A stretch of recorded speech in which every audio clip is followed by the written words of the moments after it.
Hi hello, എന്താ വിശേഷം? എല്ലാവർക്കും സുഖമല്ലേ?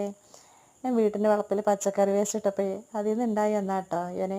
അപ്പോൾ ഇവനൊന്ന് ഉപ്പേരി വെച്ചാലോ എന്നൊരാഗ്രഹം. ഞങ്ങളുടെ നാട്ടിലേക്ക് ഉപ്പേരി എന്താ പറയുക, തോരൻ എന്നൊക്കെ ആയിരിക്കും. പല നാട്ടിലേക്കും പലതാണല്ലോ പറയുക. അപ്പോൾ ഞാൻ ഇതിനൊരു പ്രത്യേകിച്ച് വളമോ കാര്യങ്ങളോ ഒന്നും ഇട്ടിട്ടില്ല കേട്ടോ. അപ്പോൾ ഒന്ന് ഞാൻ മഴ കൊണ്ട് നല്ല ഫ്രഷായ ഇല കണ്ടപ്പോൾ ഒന്ന് പറിച്ചെടുത്തിട്ട് തോരൻ വെക്കാമെന്ന് വിചാരിച്ചു. അപ്പം ഞാൻ പുറത്തുതന്നെ ചീരാമുളകിൻ്റെ മരം കണ്ട് അതിൽ കുറച്ച് മുളകും പറിച്ചെടുത്ത് ഞാൻ അവനങ്ങ് റെഡിയാക്കി. ഒരുപാട് ഫൈബറും അതുപോലെ തന്നെ വൈറ്റമിൻസൊക്കെ അടങ്ങിയിട്ടുണ്ട്. നമ്മുടെ കാഴ്ചശക്തിക്കും അതുപോലെ തന്നെ ദഹന പ്രക്രിയക്കൊക്കെ വളരെയധികം സഹായിക്കുന്ന ഒരു സാധനമാണ് കേട്ടത്. ഒരുപാട് ഫൈബർ റിച്ച് ആയിട്ടുള്ള സാധനം തന്നെയാണെന്ന് പറയാം.